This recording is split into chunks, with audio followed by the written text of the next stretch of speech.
अरमान, हमारे घर में पुलिस को कबीर की लाश मिली है और उन्हें एक फोटो भी मिली है आसमा के चाकू के साथ। अरमान, वहीं रुक जाओ, तुम पुलिस से बच के भाग नहीं सकते। हेलो, पकड़ो फटाफट। आसमा ऐसा नहीं कर सकती, कोई और ही बात होगी। मैंने लाश देखी है, कोई मानते ही नहीं मेरी बात। राजा, क्या देखा था तूने? राजा बोल राजा। मैंने ना वहाँ पे कार में ना लाश देखी थी मैंने। किसी की साजिश है रंधावा साहब, कोई हमारे बच्चों को फंसा रहा है। मुझे आसमा को अरेस्ट करना होगा। मना किया था ना यहाँ आने से। अरमान, हमें उसकी बातें सुनना बहुत जरूरी है। मुझे फोन करके क्यों बुलाया? सर, आपको कुछ चाहिए? आसमा, यहाँ से चलते हैं, मुझे गड़बड़ लग रही है हमें। मुझे इनकी बात सुनने दो। वो लड़की मिल गई है सर।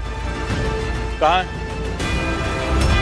आसमा के नाम का अरेस्ट वारंट देखकर घर वालों के उड़े होश। भाई हम देख रहे हैं कि एकम के हाथ लग जाता है आसमा का वो फोटो जिसमें उसके हाथ में चाकू होता है और कबीर का खून हो गया होता है, जिसे देखकर ना पहले तो एकम के होश उड़ जाते हैं। हमने देखा था ना कि जो जॉर्डन है वो आसमा, आलिया और अरमान को किस तरीके से ब्लैकमेल कर रहा है, क्योंकि जो अरमान, आसमा, आलिया है वो पहुंच जाते हैं उसके घर और उसी की गाड़ी की डिग्गी में उन लोगों ने बॉडी रखी होती है कबीर की, और लेकिन वो गायब हो जाती है। जिसके बाद ना जब वो घर पहुंचते हैं तो जॉर्डन उनसे पूछता है यहाँ पर तुम क्यों आए हो, और फिर वो बताते हैं कि ऐसा ऐसा है, और जॉर्डन उससे पहले बोल देता है कि हाँ मुझे पता है, शायद वो फोटोग्राफ्स भी खींचे थे किसी ने और मर्डर हुआ है कबीर का, जिसे देखकर ना वो तीनों लोग शॉक हो जाते हैं। तो यहाँ पर हमें पता है ना जॉर्डन और आलिया मिले हुए हैं, क्योंकि ये पता है ना कि भाई आसमा को सिर्फ प्रूफ करना था आलिया को कि भाई अरमान और मेरे बीच में अफेयर है और बहुत सारी चीजें, मतलब उसको वापस भेजना है कनाडा। तो वो जॉर्डन की एंट्री करती है, जॉर्डन को लेकर आती है, और यहाँ पर हम देख रहे हैं जॉर्डन ने ना कबीर की लाश गायब कर दी है। तो अब जो आसमा, अरमान है वो पूछ रहे भाई कहाँ है बॉडी, हमें बॉडी दे दो, और यहाँ पर जो जॉर्डन है वो बोलता है कि ठीक है मैं बताता हूँ, और वो पागल बनाकर चला जाता है उनको बंद कर। जिसके बाद फिर वो लोग भागते भागते जाते हैं और जॉर्डन की गाड़ी के सामने आ जाते हैं और बोलते हैं कि नहीं हमें तो लाश पता करनी है।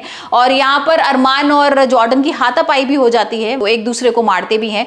और फिर हम देख रहे हैं कि जो जॉर्डन है ना वो घर लेके आ गया उन लोगों को, और यहाँ पर आसमा जो है वो बोलती है कि भाई मैंने मर्डर नहीं किया, एक काम करते हैं पुलिस को फोन करते हैं, एकम को फोन करते हैं और उनको बता देते हैं सारा सच। जिसके बाद ना जॉर्डन के होश उड़ जाते हैं। जॉर्डन कहते हैं नहीं नहीं ऐसा मत करो तुम, और यहाँ पर तुम मुझे फंसाओगे। तो यहाँ पर वो डर जाता है थोड़ा, और आलिया भी डर जाती है, उसे लगता है कि अब शायद मेरा पर्दाफाश हो जाएगा। तो वो जिसके बाद वो कह रहा है कि ठीक है मैं तुम्हें लाश देता हूँ। और हम एपिसोड में देख रहे हैं कि जो एकम है ना वो आ जाता है अरमान के घर और वो अरेस्ट वारंट लेके आया है आसमा के नाम, और जिसे घर वाले देखकर ना उनके होश उड़ जाते हैं। वो बोलते हैं कि हमें तो सपने में भी विश्वास नहीं है कि आसमा किसी का मर्डर कर सकती है। तो वो फोटोग्राफ दिखाता है और बोलता है कि देखिए मेरे पास तो सबूत भी है, और जिसे देखकर ना सब लोग शॉक हो जाते हैं। और यहाँ पर हमें पता है कि जो आसमा, आलिया और अरमान है वो गायब है।